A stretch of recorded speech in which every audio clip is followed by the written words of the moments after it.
오늘 하나님께서 우리에게 주시는 말씀은 골로새서 2장 6절로 7절 말씀입니다. 제가 가진 성경으로 신약성경 326페이지에 있습니다. 골로새서 2장 6절로 7절 말씀 제가 받들어 읽겠습니다. 그러므로 너희가 그리스도 예수를 주로 받았으니 그 안에서 행하되 그 안에 뿌리를 박으며 세움을 받아 교훈을 받은 대로 믿음에 굳게 서서 감사함을 넘치게 하라. 아멘. 기도하겠습니다.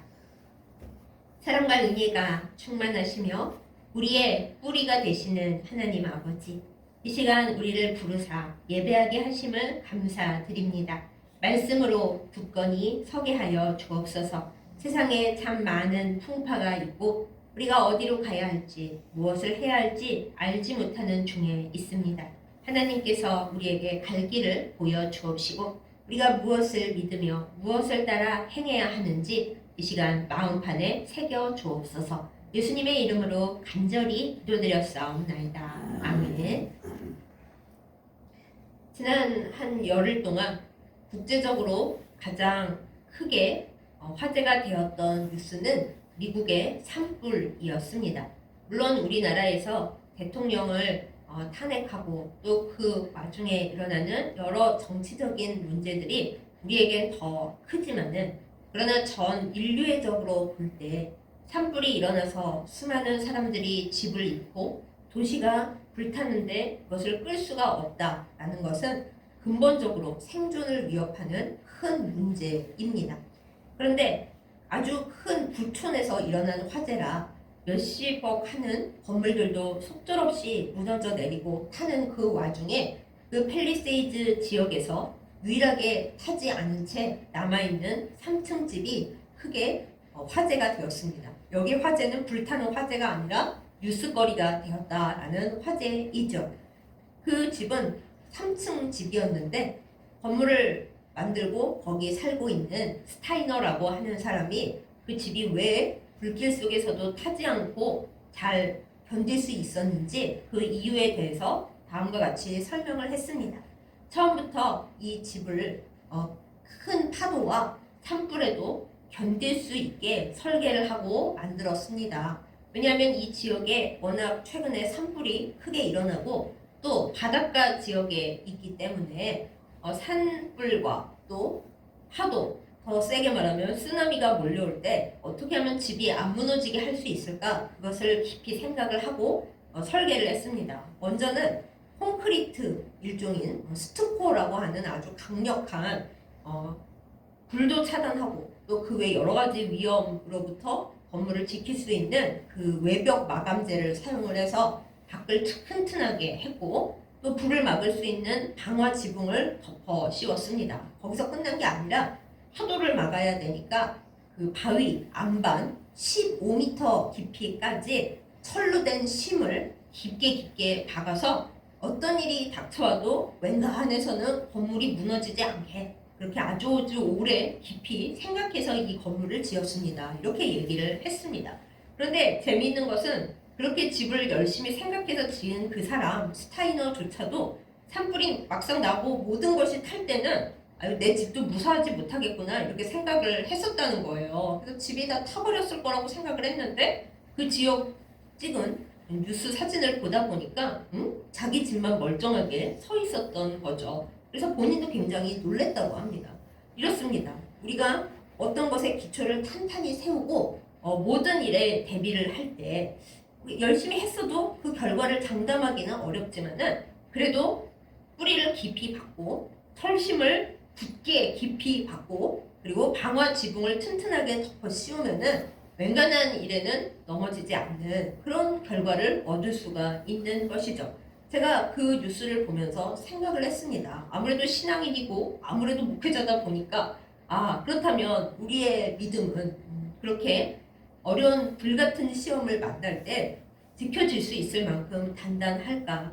우리의 장막집이 무너질 때 영원히 완벽한 곳으로 주님 앞에 가겠지만 그래도 이 세상에서 살고 있는 동안에도 수많은 시련과 어려움이 있지 않습니까? 그럴 때 과연 내 믿음은 무너지지 않을 수준인가? 그 무너지지 않으려면은 어디에다가 뿌리를 단단히 박고 철심을 받고 그 시험을 견딜 수 있는 방화 마감재를 어떻게 하면 제대로 쓸 수 있을까? 이런 생각을 하게 됐습니다. 늘 하는 생각이지만 이번에 특별히 더 많이 했던 것 같아요. 그 화재 말고도 좀 아까 말씀드렸듯이 우리나라도 지금 너무 시끄럽잖아요. 누가 옳은지 그른지 서로 싸우느라 어떻게 할 수가 없는 혼란스러운 지경에 있습니다. 이럴 때 우리는 어떻게 우리의 믿음을 지켜야 할까요? 우리가 마태복음 13장 예수님께서 해주신 씨 뿌리는 사람의 비유를 보면은 어떤 씨앗이 돌짝밭에 떨어졌습니다. 그런데 돌짝밭에 있다 보니까 뿌리가 생기겠습니까? 안 생기겠습니까? 뿌리를 내릴 곳이 없었습니다. 그래서 뜨거운 햇볕이 쏟아지니까는 그 식물이 나기는 났었으나 햇볕이 올 때 뿌리가 없었기 때문에 말라서 죽었다. 이런 말씀을 예수님께서 하셨어요.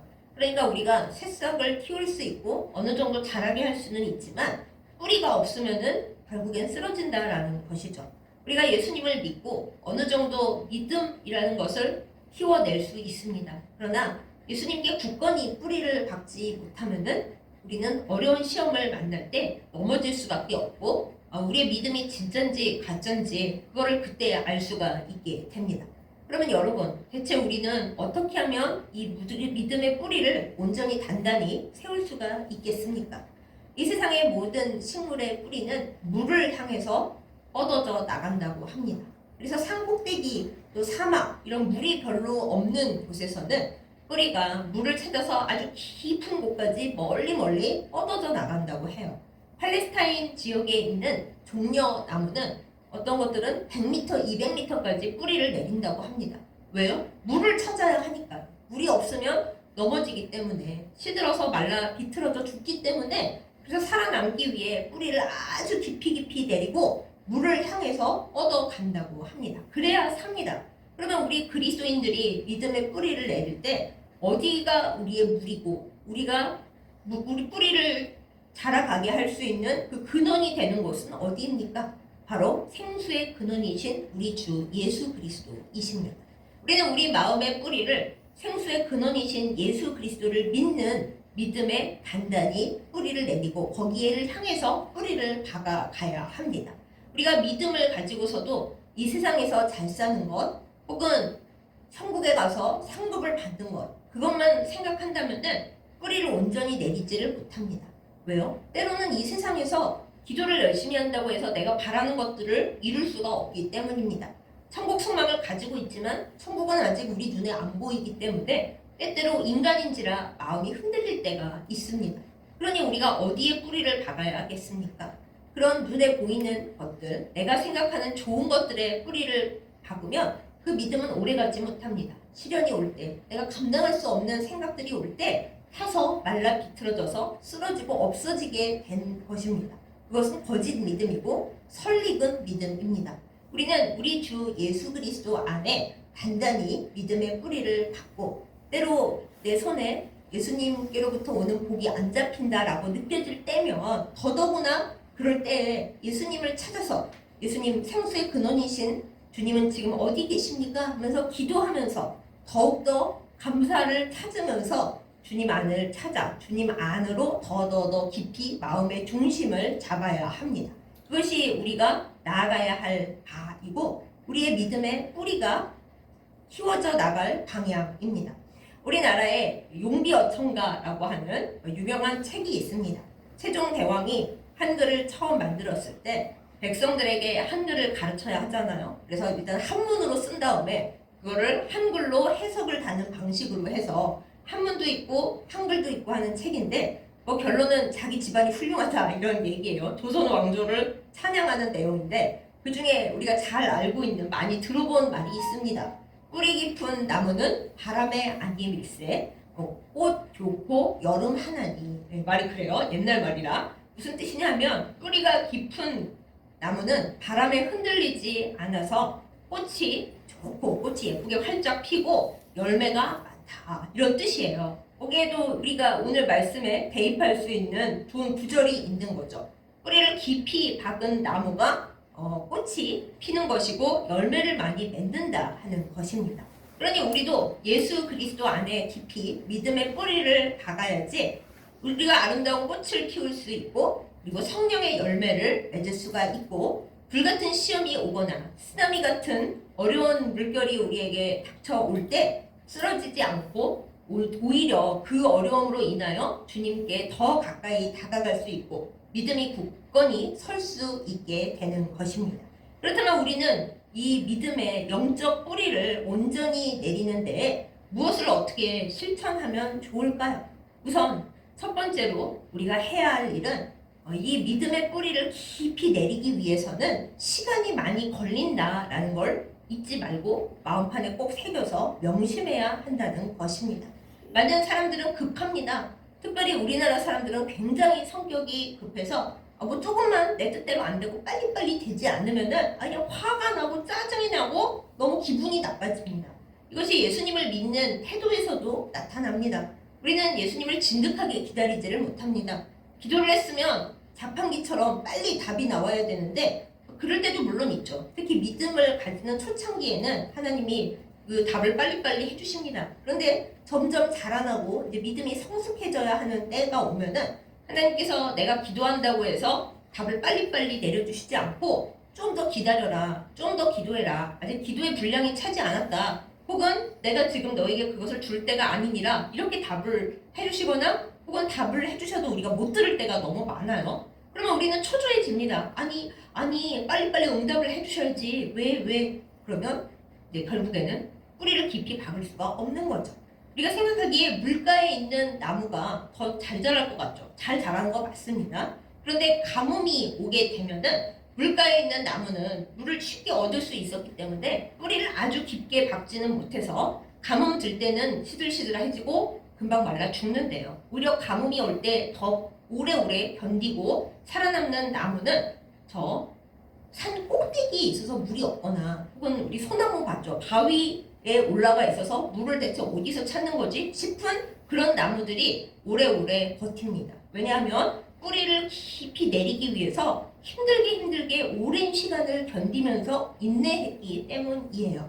우리도 마찬가지입니다. 우리의 믿음의 뿌리가 깊어지려면은 시간이 필요합니다. 그래서 때로는 하나님께서 내가 열심히 기도하고 지금 급한 마음에 답을 기다리고 있는데 기다려. 아직 너의 믿음의 뿌리가 안 자랐고 지금 내가 응답을 너에게 빨리 해주는 것이 장차 앞으로 길게 보면 너의 믿음 성장이 안 좋아. 그러시면서 하나님께서 시간을 길게 잡아두실 때가 있는 것입니다.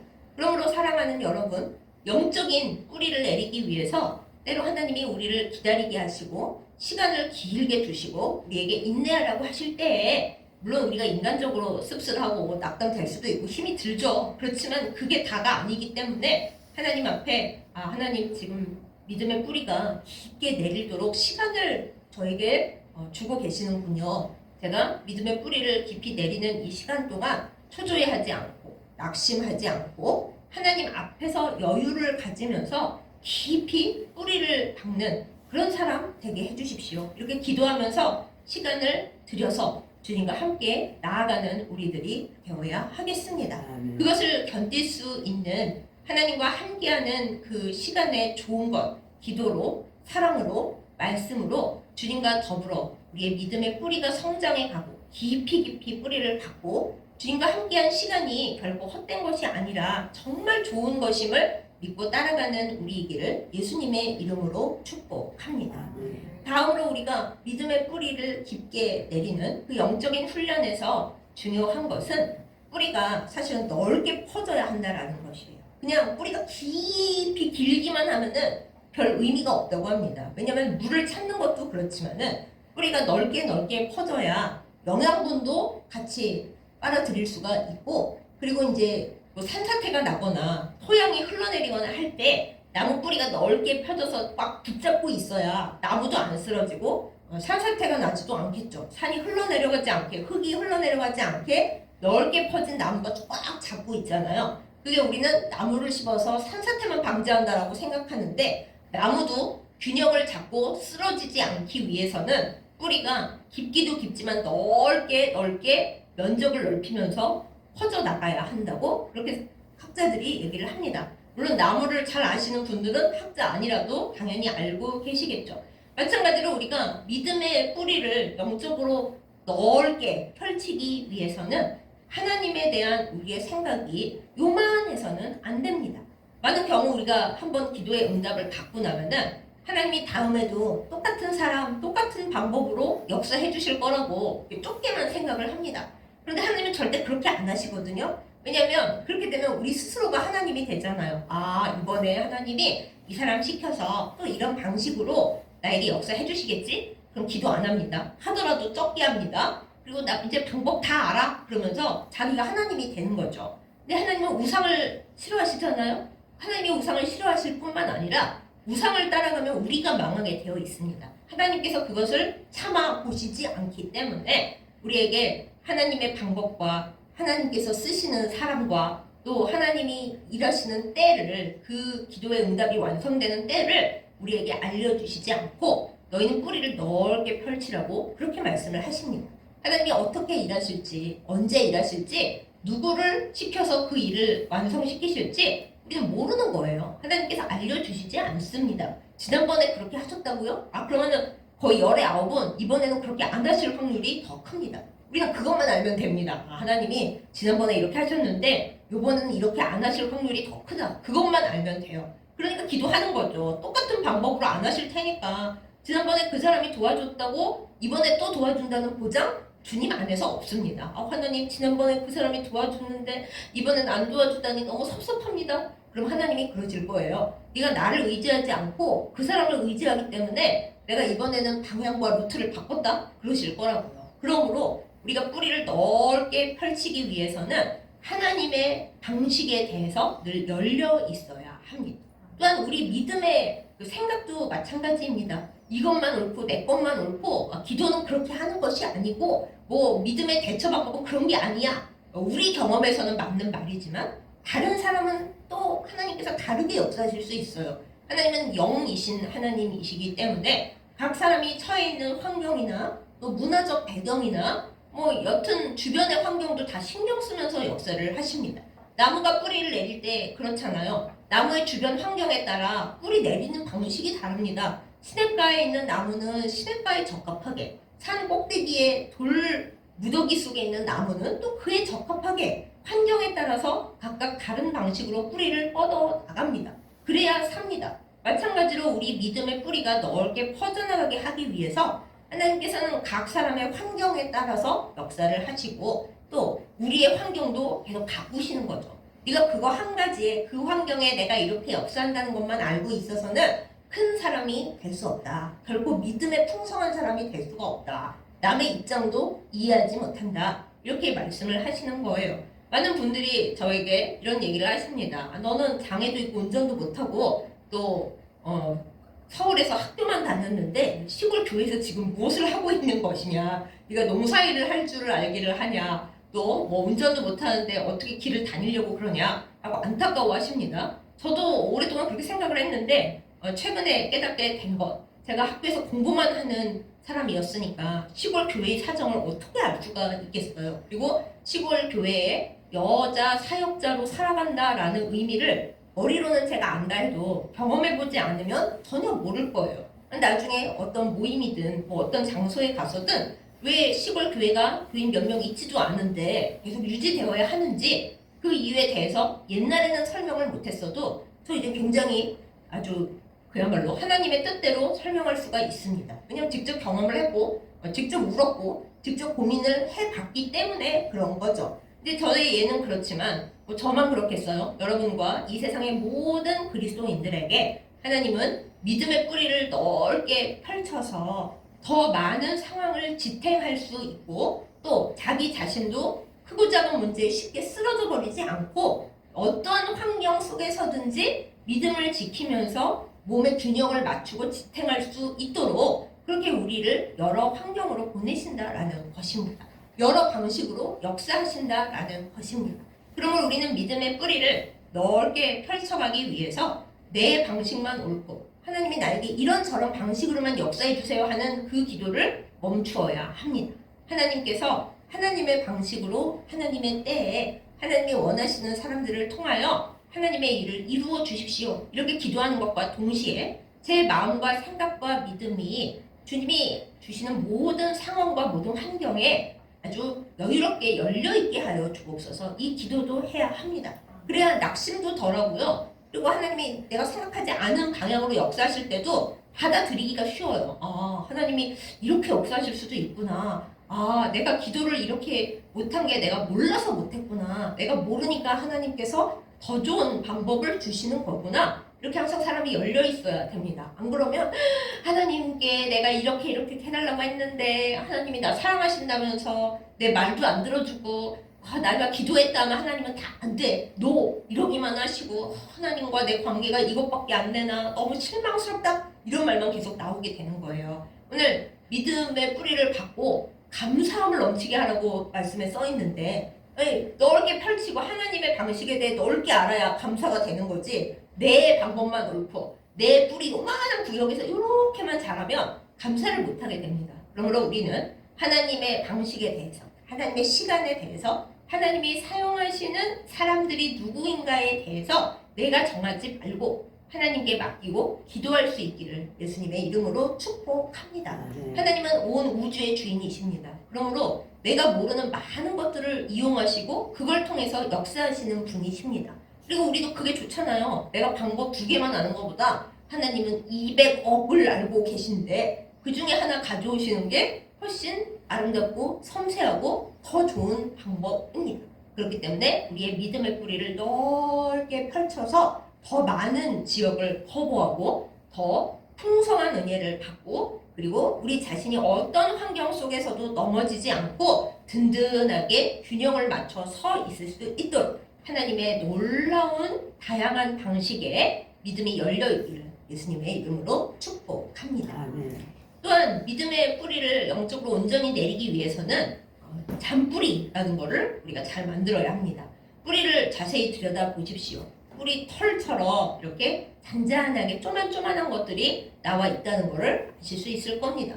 뭐하러 이렇게 잔뿌리가 생기지? 잔뿌리가 있어야 든든하게 세심하게 물과 영양분을 다 끌어모을 수가 있고 또 안 좋은 거는 걸러낼 수도 있대요. 그런데 그러면 우리는 믿음의 뿌리의 그 잔뿌리는 어떻게 하면 얻을 수가 있습니까? 우리의 매일매일의 일상 속에서 하나님과 더불어 주님의 뜻에 반응하고 그것에 대해서 우리가 기도하고 생각하고 묵상할 때 그때 믿음의 잔뿌리들이 생겨납니다. 뭐 큰 사건이 있을 때만 믿음이 자라는 게 아닙니다. 우리의 진짜 믿음은 우리가 매일매일의 시간 속에서 하나님과 어떻게 이야기하고 주님과 어떻게 동행하고 주님의 역사를 어떻게 바라보느냐에 따라서 그때 우리의 믿음이 자라나는 겁니다. 솔직히 인생에서 엄청나게 큰 기적적인 사건이 뭐 몇 번이나 일어나겠어요. 솔직히 그래서도 안 됩니다. 늘 인생이 기적으로만 이루어지면 이거 업앤다운이 너무 심해가지고 우리의 몸과 마음이 견디기가 너무 어려워요. 기쁜 것도 놀라운 것도 사실은 몸과 영혼에 큰 스트레스가 되기 때문에 우리는 잔잔한 일상을 지루하다고 생각해서는 안 됩니다.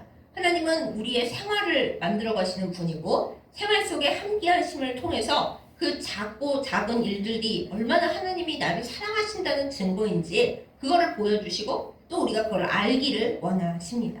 사랑하는 여러분, 얼마 전에 굉장히 나이가 젊은 후배 사역자가 세상을 떠났습니다. 제가 생각을 합니다. 이 큰 슬픔 안에서 참 하나님을 믿고 따라가고 기뻐해야 하지만 주님 대체 왜 그걸 그렇게 내버려 두시나요? 하고 마음이 흔들거릴 수 있구나. 제가 좀 침체가 됐어요. 그렇지만 그 가족들에겐 정말 슬픈 이야기고 마음이 아픈 얘기지만 그 사역자가 굉장히 살고 싶어 했거든요. 그리고 자기는 살아서 정말 복음을 전하고 싶다고 그랬어요. 근데 저는 그 후배보다는 좀 삶에 대한 의지가 약한 편이고 원래 어릴 때부터 약하고 뭐 그래서 그런지 저렇게 아플 거면 빨리 하나님 나라에 가고 싶은 게 맞지 않나 이런 생각을 간혹 하면서 마음 아파했는데 그렇게 복음을 전하고 싶어하는 열정이 있는 그 친구가 다 못하고 하나님께서 이제 가자 하셔서 갔는데 그러면 살아남아있는 저는 더 열심히 하루하루 복음을 전하고 하나님이 허락해 주신 생애 시간을 더 감사하고 기대하고 그래야 되는 거 아닐까 하고 이제 깨달음을 이제 마음속에 간직을 했어요. 물론 이제 저는 그런 성격이 잘 아니기 때문에 일상 속에서 그 기쁨과 감사를 그 생각을 빼앗기려고 할 때가 많이 있겠죠. 하지만 그때마다 이제 믿음의 잔뿌리를 키워가는 거죠. 아, 내가 이러면 안 돼. 나의 이 오늘 하루는 힘들어하고 약간 작심하려고 하는 이 하루는 하나님 곁으로 간 그 친구가 그렇게 간절히 갖고 싶어 했고 살고 싶어 했던 그 시간인데 내가 그 시간을 이렇게 그냥 허투루 그냥 우두커니 절망하면서 기대 없이 보내는 건 정말 그거는 잘못이지 믿음 없음이지 하고 제가 매일 이제 회개하고 반성하면서 하나님 앞에 기대를 갖고 살게 해주세요. 기쁨을 갖고 살게 해주세요. 기도하고 매달리는 시간이 저의 믿음의 잔뿌리가 되겠죠. 저만 그런 게 아닙니다. 여러분도 마찬가지입니다. 우리의 삶은 즐거운 일보다는 우리에게 심심하거나 무료하거나 낙심되거나 그런 일은 일어나지 않았으면 좋았을 텐데 하는 많은 일들로 이루어져 있습니다. 그러나 우리는 그런 모든 상황을 우리 믿음의 잔뿌리로 일상 속에서 하나님과 함께하는 것으로 믿음의 잔뿌리를 키워서 어떤 상황이든지 하나님 앞에 믿음의 자양분을 갖고 생수의 근원이신 우리 주 예수 그리스도께로부터 생명수를 공급받는 그런 믿음의 시간들로 만들어 가야 할 것입니다. 이것이 하나님께서 우리에게 바라시는 바이고 우리의 기도에 대해 하나님께서 매 순간순간 부어주시는 응답입니다. 이것을 알고 시간을 허투루 여기지 않고 우리에게 일어나는 모든 사건들과 모든 일들을 믿음으로 반응하는 우리 모두가 되기를 예수님의 이름으로 축복합니다. 미국의 달라스 신학교의 학장을 지내신 스윈들이라고 하는 신학자이자 목사님이신 분이 계십니다. 그분은 학생들을 오래 가르치셨기 때문에 젊은이들을 위한 메시지를 많이 내셨는데 그 중에 유명한 말씀 중에 이런 게 있습니다. 우리에게 일어나는 모든 일은 90%의 사건과 10%의 반응으로 결정된다. 이렇게 얘기를 하셨어요. 우리는 우리에게 오는 사건들을 우리가 정할 수가 없습니다. 기쁜 일이든 슬픈 일이든 희망찬 일이든 낙심스러운 일이든 우리가 어떻게 할 수가 없어요. 우리나라의 이 복잡한 사정도 국민인 우리는 어떻게 할 수가 없습니다. 그냥 그걸 반응할 뿐이죠. 마찬가지로 LA의 산불도 아니 불이 뭐 원인을 여러 가지 따지고 있지만 알 수가 없고 날씨 탓에 그렇게 번지고 있는데 우리가 뭘 어떻게 할 수가 있겠어요. 그런 사건은 90%의 사건은 우리가 어쩔 수 없는 것들이 많이 있습니다. 다만 10%의 우리의 반응은 그러나 우리가 정할 수 있는 거죠. 근데 그 말을 거꾸로 뒤집습니다. 10%의 반응이 사실은 90%가 되고 사건은 10%가 되는 거죠. 우리 인생에서는 사건은 사실 10%인데 그 사건에 우리가 어떻게 반응을 하느냐 그게 90%가 되는 거예요. 거꾸로 뒤집는 거죠. 여러분 어떤 일을 우리가 만났어요. 그 일을 어떻게 해석하느냐는 우리 각자의 선택입니다. 믿음으로 오늘 말씀에 있는 그대로 우리 주 예수 그리스도 안에 단단히 뿌리를 받고 믿음과 감사함으로 그 사건을 받고 내가 반응을 해요. 그러면은 물이 없는 곳에서도 물을 찾아서 깊이 넓게 뿌리를 박는 그 튼튼하고 오래 살아남는 나무처럼 우리는 낙심스러운 사건 속에서도 하나님의 은혜를 알고 기뻐할 줄 알고 감사할 줄 알고 풍성한 은혜의 사람이 될 것입니다. 그것으로 향기로운 꽃을 피우고 믿음의 열매, 성령의 열매도 맺어서 굶주린 사람들에게 나눠줄 수도 있겠죠. 그런데 만약에 그렇게 하지 못하고 이제 사건이 나한테 특별히 안 좋은 사건이 터졌어요. 그 사건을 90%의 사건을 10% 반응을 하는데 그 반응이 아주 그냥 슬픔과 부정과 믿음 없음과 하나님이 어찌 나에게 이러시나 하는 욕과 원망으로만 가득 차서 그 반응, 안 좋은 반응이 90%가 돼서 내 삶을 점령한다. 그러면 우리가 어떻게 믿음을 만들어 갈 수 있겠습니까? 아까 말씀드린 씨 뿌리는 자의 비유에 나온 그 돌짝밭 속에서 뿌리 내리지 못하고 햇볕에 타서 말라 죽어버린 그 씨앗처럼 될 수밖에 없는 것이죠. 사랑하는 여러분, 우리가 어떤 반응을 해야 하겠습니까? 여러분과 저의 믿음의 뿌리를 굳게 내리기 위해서 우리는 어떤 반응을 향해 나아가야 하겠습니까? 물론 어렵죠. 힘들죠. 기뻐하는 반응은 슬퍼하고 낙심하는 반응보다 100배, 1000배 어렵습니다. 하나님 앞에 감사하는 거 정말 어렵고 원망 불평하는 건 뭐 노력 안 해도 저절로 나옵니다. 그걸 그치기도 너무 어렵습니다. 그러나 믿음의 뿌리를 굳건히 내리기 위해 하나님께서 가끔 우리에게 돌짝밭을 걸어가라 하시거나 너를 산꼭대기에 심었으니까 너는 더 의미 있는 뿌리를 내리도록 해 그러실 때 아니 왜 저를 여기에 심으셨어요? 하고 불평 반응만 90% 하면 우리의 삶은 아무것도 아니게 됩니다.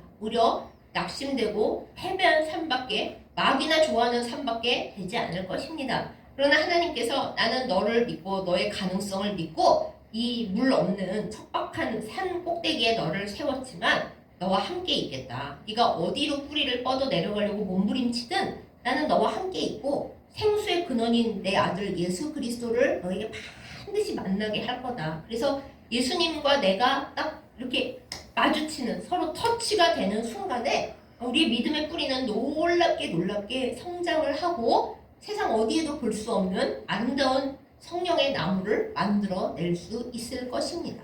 우리 혼자 만드는 게 아니라 하나님께서 나를 심으셨고 생수의 근원이신 예수 그리스도를 두셨고 그리고 나를 지켜주시기 때문에 내가 어떤 반응을 하느냐에 따라서 이제 달라지는 거죠. 사랑하는 여러분, 은혜로 우리는 구원받습니다. 그러나 응답을 우리가 어떻게 하느냐, 그것은 우리의 할 일입니다. 한번 은혜를 받았어요. 땅에 심겼어요. 그런데 우리가 온전히 반응하지 못하면 시련이 올 때 넘어질 수밖에 없고 불신하느라 믿음마저 없어지고 지옥으로 떨어질 수밖에 없습니다. 하나님은 분명히 은혜를 주셨는데 우리가 은혜에 대한 반응을 못해서 감사하고 기뻐하지를 못해서 결국에는 망할 수도 있다 하는 것이죠. 물론 하나님은 끝까지 우리를 놓지 않으시겠지만 하나님이 놓지 않으셔도 우리가 기어이 뿌리치고 가버리면 뭐 어쩌겠어요. 구약 성경에 보면 의인이라도 마지막이 불의하면은 그거는 안 되는 것이고 악인이라도 마지막에 정신 차리고 회개하면 그거는 그 마지막이 온전하기 때문에 살아남는다. 이렇게 여러 군데에 적혀 있습니다.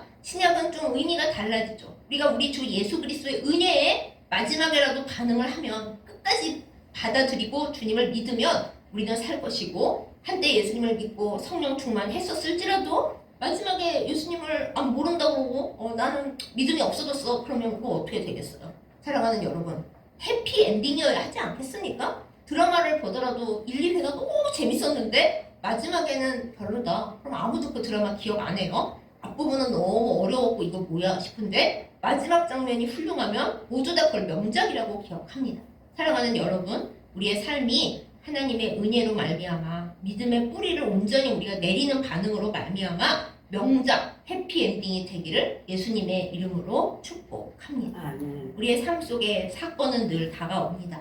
그 사건 중에 한 7, 8개는 좋은 사건이라기보다는 우리에게 황당하고 이러지 않았으면 좋았을 텐데 그런 일들이 더 많을 것입니다. 그러나 그거를 시험으로 여기지 말고 낙심으로 받지 말고 내가 믿음의 뿌리를 내리도록 하나님께서 생수의 근원 되신 예수님께로 더 뻗어가라고 이것을 나에게 허용해 두셨구나 하고 감사함으로 받아서 기쁨으로 믿음의 뿌리를 넓게 깊게 잔뿌리도 많이 나게 펼쳐서 복받는 우리 모두가 되기를 예수님의 이름으로 축복합니다. 아멘. 기도하겠습니다. 우리의 모든 것이 되시는 하나님 아버지, 믿음의 뿌리를 내리기를 주님 앞에 간절히 간구하며 소망합니다. 어려운 일을 만날 때 우리의 반응이 믿음의 반응 되게 하여 주시고 감사와 기쁨이 되게 하여 주시옵소서. 하나님께서 우리를 산 꼭대기에 두셨다고 우리가 절망하지 않게 하여 주시고 그 산 꼭대기에 두셨을 때는 생수 되시는 예수 그리스도를 우리에게 가까이 두시고 또 하나님께서 늘 임마누엘로 지키신다는 그 믿음으로 우리가 살게 하여 주시옵소서. 믿음의 뿌리를 깊게 넓게 그리고 잔뿌리도 많이 단단하게 펼쳐서 세상에 어떤 시련이 우리를 힘들게 한다 하더라도 결코 넘어지지 않고 균형을 잘 맞추어 주님을 향해 뻗어가는 저희들 다 되게 하여 주시옵소서. 하나님, 나라도 어렵고 전 세계도 기후변화로 인해 많은 재앙들이 일어나고 있는 이때 하나님, 우리가 누구를 의지하오리까? 무엇을 바라보오리까? 이 세상의 일에 일희일비하지 않게 하여 주시고 영원하신 우리 주 예수 그리스도를 바라보며 주님을 향하여 나아가는 저희들 다 되게 하여 주시옵소서. 주여, 이 세상의 아픈 일들 가운데 위로하여 주시고 주님의 정의와 주님의 공의로 바로잡아 주옵시고 그 어디서나 오직 하나님의 은혜와 주님의 공의가 승리하게 하여 주시옵소서. 예수님의 이름으로 간절히 기도드렸사옵나이다. 아멘.